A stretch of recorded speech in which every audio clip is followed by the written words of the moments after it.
Hi. We're going to be starting to talk about and discuss how to better integrate quotes into your essays.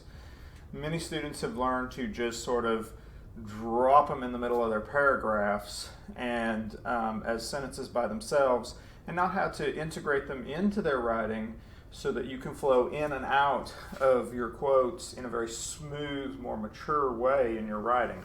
So we're going to be talking about some of those skills and making sure you understand some of the punctuation issues as well that goes with quote integration.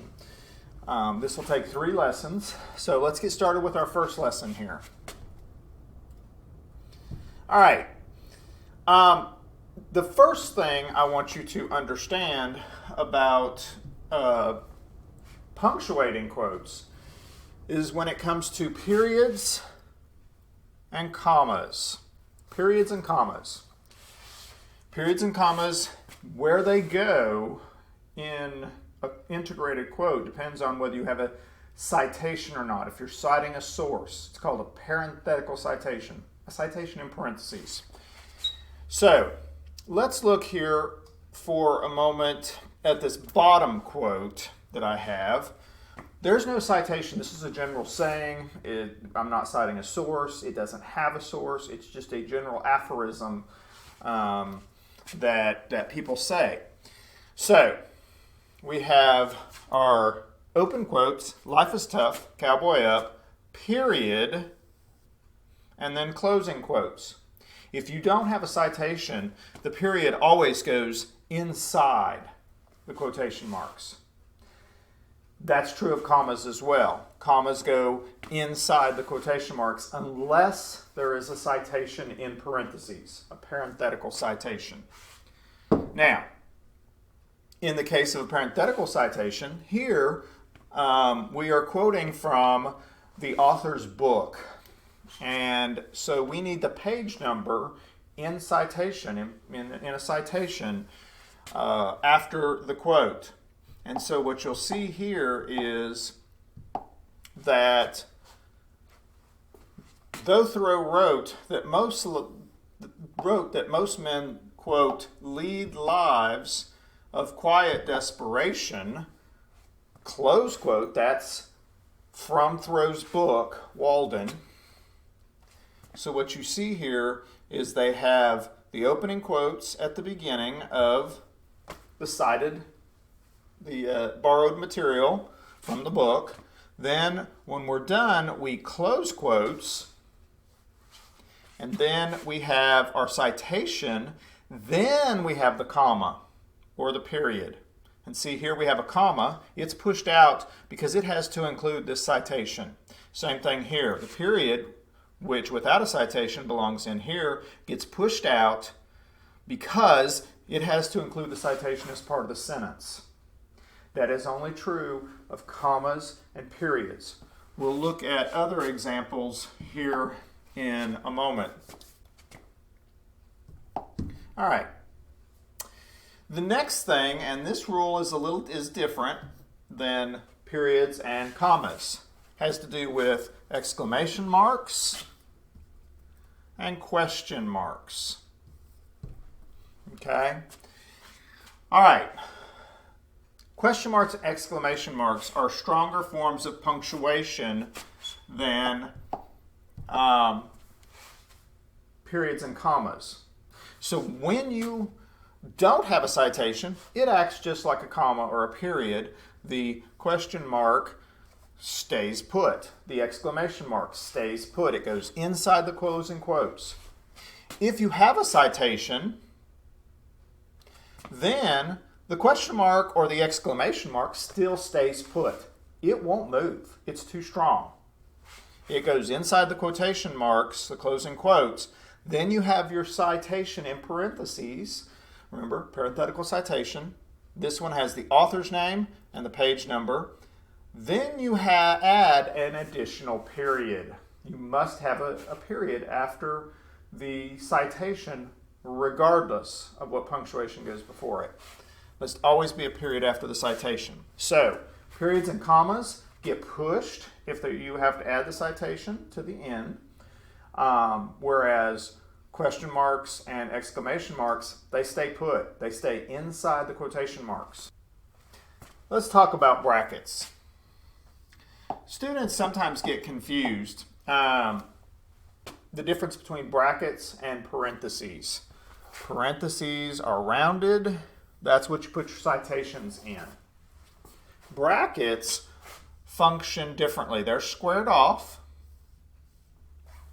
and they function differently. When you are integrating quotes into your writing, sometimes you need to change something, change a word inside the quote, or add some words inside the quote to make it clear, because you're taking those words from somebody else's writing and inserting them into your own. You're taking them out of context. You have to keep their meaning the same, but sometimes you need to add clarity. Brackets do that. You can use brackets to cut out words and replace them with other words that are more clear, or you can insert new words or explanations. So for example, I have a raw quote here from the book Rebecca. She looked carefully for the place where she had entered the garden. I have taken this out of the novel and I'm going to put it in my own writing. And there's a couple of problems with this sentence. The first one is we have two pronoun she's. Now, unless you've read the novel, a lot of people will assume that this woman went into the garden, into this maze-like garden, and got lost, and is trying to find the way that she came back in.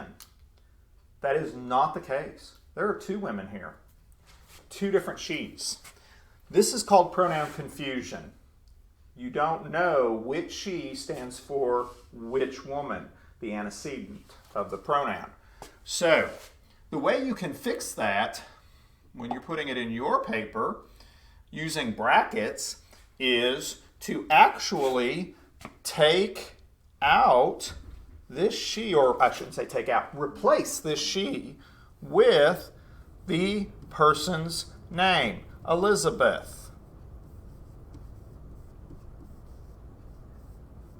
So if I put Elizabeth in place of that she, I have clarified the meaning.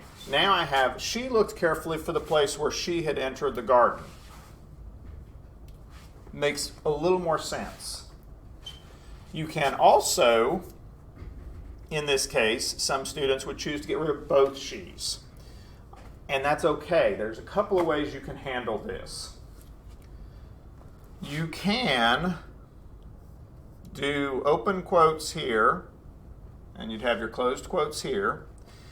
And you can actually take this she out and bracket and put in Rebecca.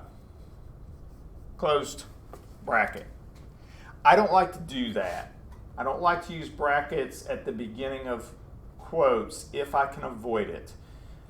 It reminds your reader that you're doing punctuation, rather than the reader focusing on what your meaning is, what point you're trying to make. For the most part, punctuation should be almost invisible to the reader. They shouldn't be consciously thinking about your punctuation. It should be aiding the meaning, not showing off your ability to do fancy grammar constructions. So, what I would do here is, if I wanted to clarify this she, instead of doing brackets at the beginning of the quote, I would simply not start with she, write Rebecca, and then my double quotes, starting here. There's nothing that says you have to start at the beginning of the sentence. That's a little neater, it's a little more elegant, because it's more simple. But you are not wrong to have brackets at the beginning of quotes.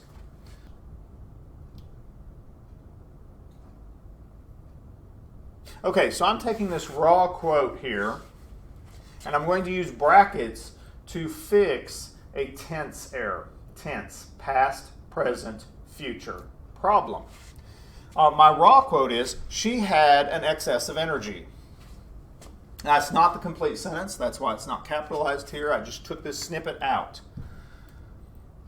Now, Here I have the quote as it appears in the student's paper. And I have changed had. I've changed had to has. I went from past tense in the quote to present tense. Why did I do that? Because when you are talking about a story in a book or in a short story or something like that, you talk in present tense. The story exists on the page. It's not referred to in past tense. You always discuss the events of the story or what the author puts in the story in present tense. So here I have Flaubert says that she has an excess of energy. If I didn't change it, it would be Flaubert says that she had an excess of energy. That's a little bit different meaning there. And you've got a tense situation. Okay? So you change tense to match. If you start in past tense, you go through past tense. If you're talking about a story, you really should be talking present tense. And you have to change it to fix that tense error.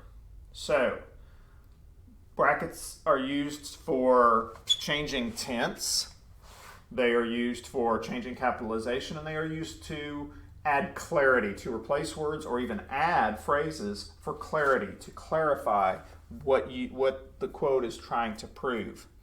Now, here we have past tense, but it could be that you are changing worked, ed, to present tense, works, s.